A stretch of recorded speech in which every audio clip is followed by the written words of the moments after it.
Bienvenue dans le Namasté Podcast. Ici, nous allons parler naturopathie, yoga, bien-être, sport, développement personnel et entrepreneuriat. On va essayer de répondre à des questions concrètes dans ces domaines et on va tenter d'apporter de la nuance dans certaines croyances sans jamais tomber dans le jugement. Ce podcast déroule de l'aventure Namasté Box, une box bien-être et artisanale qui est née en 2022. Vous pouvez nous retrouver sur les réseaux sociaux. N'hésitez pas à noter 5 étoiles sur Spotify et sur Apple Podcast et à laisser vos commentaires, cela nous aide beaucoup à développer la chaîne. Sur ce, je vous laisse à l'écoute de l'épisode du jour. Bonne écoute!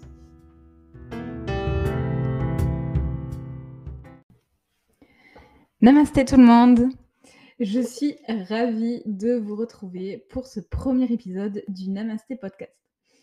Pour faire rapide et pour planter le décor, ce podcast découle de la Namasté Box, qui est une box qui a été créée en 2022 sur le thème du bien-être, de l'artisanat, de l'Inde, du yoga. Voilà, vous pouvez nous retrouver sur les réseaux et on s'est dit que ce serait quand même super complémentaire de faire un podcast où on pourrait parler de tous les domaines bien-être, entrepreneuriat, développement personnel, yoga, sport, naturopathie, bref, que des sujets intéressants et concrets. Et donc, voilà, on s'est lancé. Du coup, ça va être des épisodes qui vont un petit peu jongler entre tous ces domaines. Et pour commencer aujourd'hui, puisqu'on ne va pas attendre plus que ça, on va commencer par l'alimentation, donc plutôt un domaine naturopathique. On va essayer de répondre à cette question concrète il semble que beaucoup de personnes se posent, qui est: comment trouver l'alimentation qui me convienne? Alors, ça peut être pris pour une question si simple finalement, si intuitive. On devrait tous savoir quelle est l'alimentation qui nous convient et avec les temps qui courent, eh bien, ce n'est pas si simple que ça de répondre à cette question. Donc aujourd'hui, on va parler alimentation, régime alimentaire, etc. On va commencer par une première chose que je voulais vous dire ici, c'est de ne surtout pas, en fait, on va commencer par la chose à ne pas faire finalement pour ensuite aller vers les choses qu'il faudrait faire pour trouver l'alimentation qui nous convienne. Ce qu'il ne faudrait surtout pas faire, ce serait de suivre ce qui se fait à l'heure actuelle, ce qui est à la mode à l'heure actuelle. On voit passer tous les ans à peu près des nouveaux régimes alimentaires qui sont censés nous apporter bien-être digestif, meilleure assimilation des nutriments, meilleur développement musculaire, perte de poids, etc. Malheureusement, le problème qui se pose avec ce genre de régime alimentaire est qu'il n'est absolument pas individualisé. C'est-à-dire qu'il peut effectivement être OK et être adéquat pour certaines personnes, mais peut-être pas pour d'autres. Le problème avec tous ces régimes est qu'ils sont juste globalisés et absolument pas individualisés à chacun. Le régime 100% carnivore ou 100% cru peut convenir bien évidemment à certaines personnes, mais peut ne pas convenir du tout pour des personnes qui ont les intestins fragiles, etc. Donc, mon premier conseil serait de vous prendre beaucoup de recul avec tout ce qui se fait, tout ce qui est à la mode. Vous savez que ce qui est à la mode passe de mode et toutes ces choses qu'on vous vante pour être la solution miracle ou le régime alimentaire miracle qu'il faudrait tout savoir, souvent c'est un peu du fake parce que quand on dit que quelque chose conviendrait à tout le monde, c'est sûrement pas le cas puisque nous sommes tous différents. Donc déjà, détachez-vous de toute cette diet culture, toutes ces injonctions, tous ces phénomènes commerciaux également, hein, il ne faut pas se leurrer. On sait très bien qu'il y a énormément d'argent en jeu.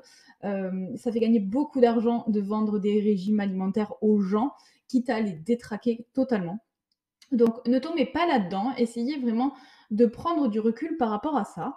Hem donc maintenant que nous avons, dit ce qu'il ne faut pas faire, on va passer à ce qu'il faudrait faire pour trouver le régime alimentaire qui vous convienne.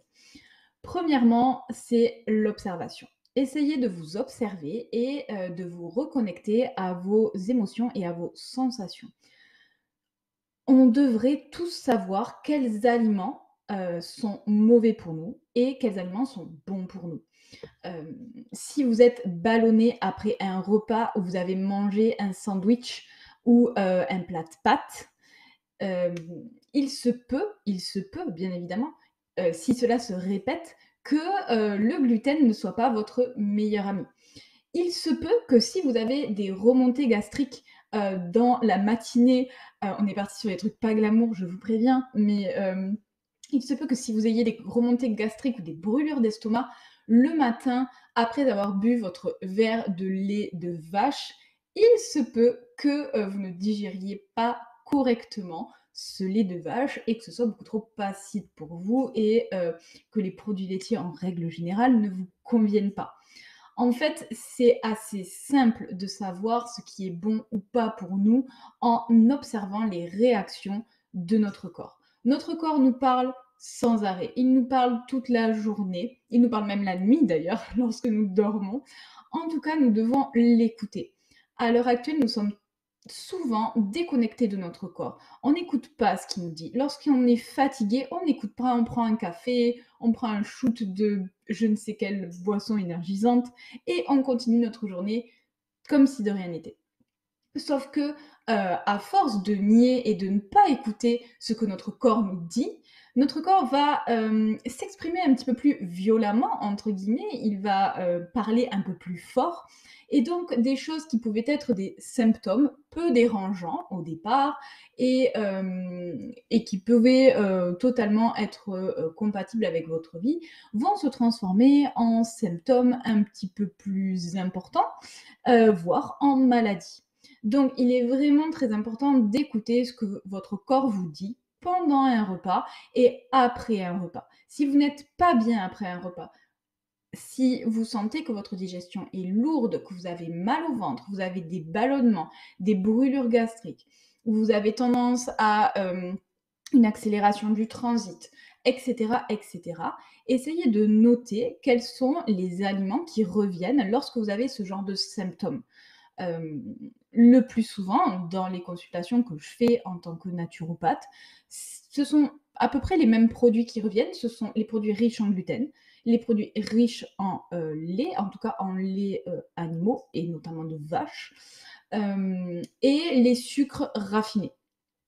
Donc ce sont à peu près les 3 types, classes, d'aliments qui reviennent lorsque ce genre de symptômes se fait sentir et il suffit, entre guillemets, tout simplement de réduire ou d'arrêter totalement ce genre de produits. Donc déjà, la première chose à faire est d'observer ce que, votre corps vous dit. Ça peut être également des symptômes non pas digestifs, mais plutôt, généraux. Ça peut être de la fatigue après votre repas. Si vous êtes extrêmement fatigué après un repas, ce n'est pas normal. C'est que soit votre repas était trop lourd, trop riche en gras, en choses que votre corps a du mal à digérer et donc toute votre énergie va aller dans le processus de digestion et non pas dans votre énergie globale et c'est pour ça que vous êtes fatigué. C'est pour ça qu'on est fatigué après un grand repas de Noël, repas de famille. On a besoin de faire la sieste parce que notre corps est beaucoup trop occupé à digérer ce que nous venons de manger plutôt que, de nous donner de l'énergie pour autre chose. Donc ça peut être ce genre de symptômes. Ça peut être également des symptômes comme des maux de tête, des symptômes dermatologiques, donc peut-être du psoriasis, de l'eczéma, de l'acné, bref, tout ce que vous avez comme symptômes, que vous pouvez rattacher à l'alimentation et malheureusement ou heureusement, je ne sais pas, tous les symptômes que nous pouvons avoir sont de toute façon rattachés à notre carburant, à notre alimentation. En fonction de ce que vous allez mettre dans votre corps va fonctionner de la bonne ou de la mauvaise, entre guillemets. Il n'y a jamais de bonne ou de mauvaise façon, mais je fais, je fais ce comparatif pour que vous voyez bien de la bonne ou de la mauvaise façon. Donc déjà, premièrement, allez observer ce qui se passe dans votre corps et également dans vos émotions.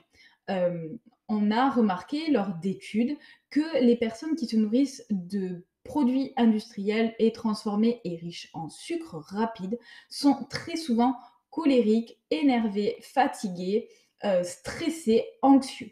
Donc il se peut aussi que vos émotions, si vous avez des sautes d'humeur qui ne sont absolument pas, compréhensibles, par, des événements dans votre vie, il se peut que ceux-ci viennent de votre alimentation. Donc déjà, observez. Observez vos symptômes, allez noter quels sont les aliments qui reviennent lorsque, vous avez ces symptômes et déjà dressez pardon, la liste, des aliments ou de l'alimentation qui ne vous convient pas et celle, au contraire, avec laquelle vous vous sentez bien, vous vous sentez léger après, après votre repas, où vous avez de l'énergie, vous n'avez aucun symptôme. Prenez le temps de noter cela, peut-être sur 15 jours, 3 semaines, déjà observez. La deuxième chose, c'est de tester. Je m'explique. Des fois, on a des a priori sur des régimes alimentaires et si on ne teste pas sur soi, on ne peut pas savoir si cela nous convient. Donc, peut-être, je prends cet exemple, du régime, végétarien. On va dire, on va prendre le régime végétarien. Souvent, les personnes ont beaucoup d'a priori sur ce régime, notamment des personnes que je vois en consultation, auxquelles je leur recommande pendant au moins 1 mois, de faire une petite pause de viande et de produits laitiers pour permettre à leur organisme de, se détoxifier un petit peu et de revenir à l'équilibre acido-basique. On en parlera dans d'autres, épisodes. Et souvent leur première réaction est de me dire que, c'est absolument pas possible. Ils vont forcément avoir faim s'ils ne mangent pas de viande ou de poisson, ils n'auront aucune énergie et cetera. Donc on a souvent des a priori et puis quand, je leur explique comment, composer un repas végétarien de la meilleure manière qu'il soit pour ne manquer de rien, eh bien, quand je les revois en consultation, finalement, leur perception de la chose a changé. Ils n'ont absolument pas été fatigués, au contraire, ils ont souvent eu un regain d'énergie. Hem, Leurs performances physiques, si ce sont des athlètes, n'ont pas été réduites et s'est retrouvé un confort digestif ou une atténuation de certains symptômes tels que l'acné, le psoriasis et cetera. Donc, si vous avez peut-être des a priori ou, que vous sentez que peut-être, il faudrait tester quelque chose, mais que d'un prime abord, vous vous dites que: «Ah mais non, je vais pas avoir assez d'énergie» ou «Je pourrais pas» ou «J'aurai pas assez de protéines». Déjà, renseignez-vous sur ce type de régime, ne vous lancez pas tout seul, ne faites pas n'importe quoi. On fait pas n'importe quoi, par exemple, avec un régime végétarien parce qu'effectivement, si on se met, du jour au lendemain à manger uniquement, de la salade et des crudités, il va forcément y avoir des carences. Mais si on fait ça de la bonne manière, avec une bonne explication et en prenant soin de faire les bonnes associations alimentaires, il n'y a aucune raison que vous ayez des carences, n'importe quelle carence. Donc le 2e conseil serait de tester des choses. Tester des associations alimentaires, tester des régimes. Je n'aime pas ce mot régime, mais tester une certaine manière de vous alimenter. Ne le testez pas 2 jours. On ne peut pas savoir ce que ça fait sur notre corps si on teste quelque chose 2 jours. Essayez de le tester au moins sur 3 semaines, sur 20 jours, 21 jours, pour voir ce que cela fait à votre corps. Si ce n'est pas OK pour vous, ce n'est pas grave. Vous avez testé et vous savez que pour vous, cette chose-là ne vous convient pas.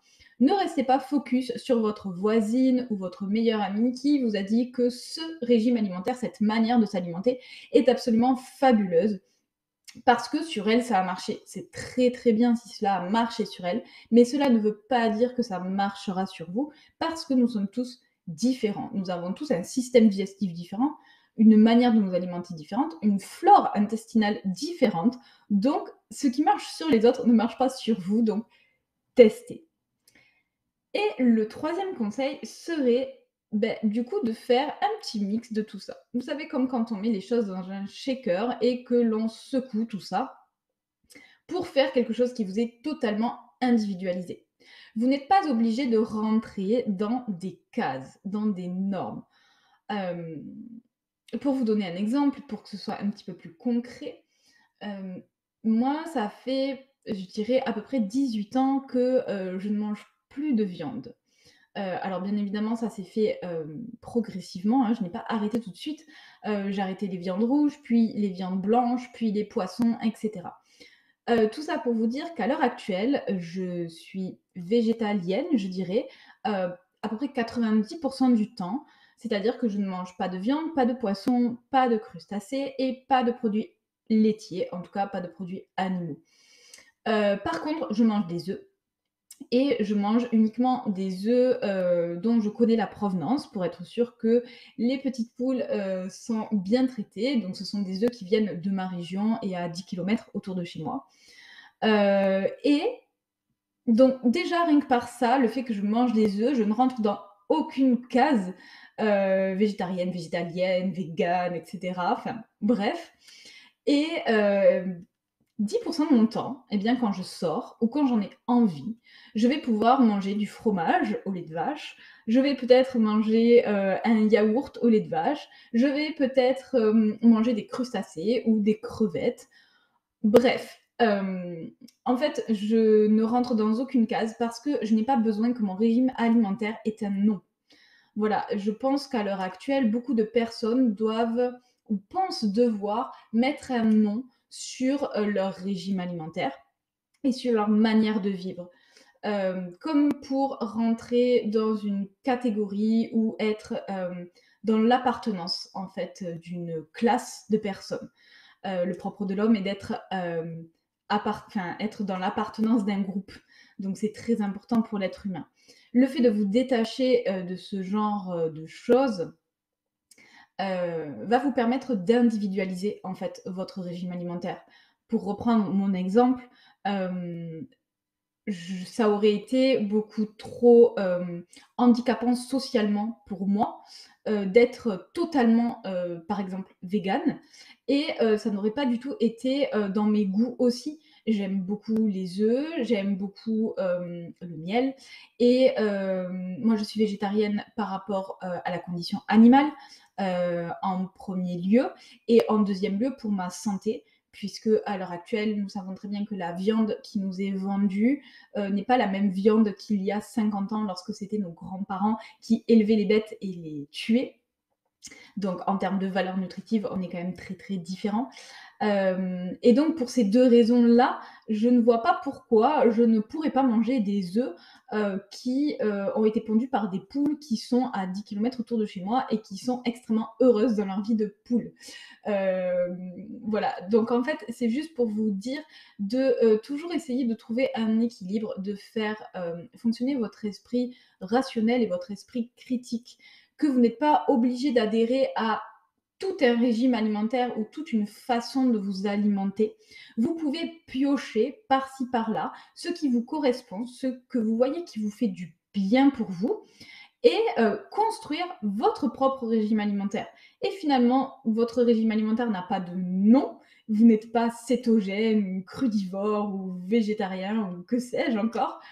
Mais vous avez un régime alimentaire qui vous convient à vous. Certes, vous ne rentrez pas dans des cases, mais au moins vous êtes équilibré, vous êtes aligné avec vous-même. Vous savez pourquoi vous faites les choses et c'est extrêmement important de savoir pourquoi vous avez choisi de vous alimenter de cette manière-là. Vous avez choisi de vous alimenter de cette manière-là parce que cela vous donne, cela vous fait du bien à votre organisme, à votre mental, parce que cela répond à certaines valeurs éthiques, auxquelles vous adhérez totalement et ce n'est pas parce que, vous êtes, à 80 peut-être dans un régime que vous êtes obligé d'adhérer sur les 20 autres pourcents. Vous pouvez aller chercher ces autres pourcentages dans d'autres régimes alimentaires, pardon, ça y est, je commence à bafouiller, dans d'autres régimes alimentaires et vous faire votre propre, manière de vous alimenter. Voilà. Je pense qu'on va s'arrêter ici parce que je voudrais faire des épisodes, relativement courts de manière à ce que, ce ne soit pas trop, rébarbatif pour vous. Donc j'espère que ça a été assez clair pour vous. Donc juste pour résumer, la chose à ne pas faire est de copier, en tout cas de vous calquer sur le régime alimentaire des autres. Vous êtes un individu unique et ce qui convient aux autres ne vous convient pas forcément et ce qui est à la mode ne vous convient pas forcément non plus. Et ce qu'on dit être bon pour la santé dans les magazines ne veut pas dire que c'est bon pour votre santé à vous. N'oubliez jamais d'individualiser les choses et arrêtez de croire que tout le monde est pareil et que nous devons tous suivre ce que l'on nous dit à la lettre parce que c'est bon. Non, posez-vous des questions, demandez-vous pourquoi cela serait bon pour vous, faites vos propres recherches et développez votre esprit critique. La première chose à faire, du coup, va être d'observer vos réactions, vos émotions, vos sensations après les repas. La deuxième chose sera de tester des choses, de sortir de votre zone de confort alimentaire et d'aller expérimenter beaucoup de manières de vous alimenter, de réobserver ce que cela fait sur votre corps. Et la dernière chose à faire sera d'individualiser en fait. Et ça, ce sera soit vous à le faire, soit vous faire aider par quelqu'un pour le faire, un naturopathe notamment, qui va vous guider dans cette démarche pour vous aider à voir ce qui est bon pour vous, ce qui ne l'est pas, et à vous construire quelque chose qui vous correspond. Voilà, on en a fini pour le premier épisode de Namasté Podcast, qui était de comment trouver l'alimentation qui vous convienne. J'espère que cela vous a plu. Et je vous souhaite une excellente journée. Prenez soin de vous. Et on se retrouve très bientôt pour un nouvel épisode. Ciao, ciao!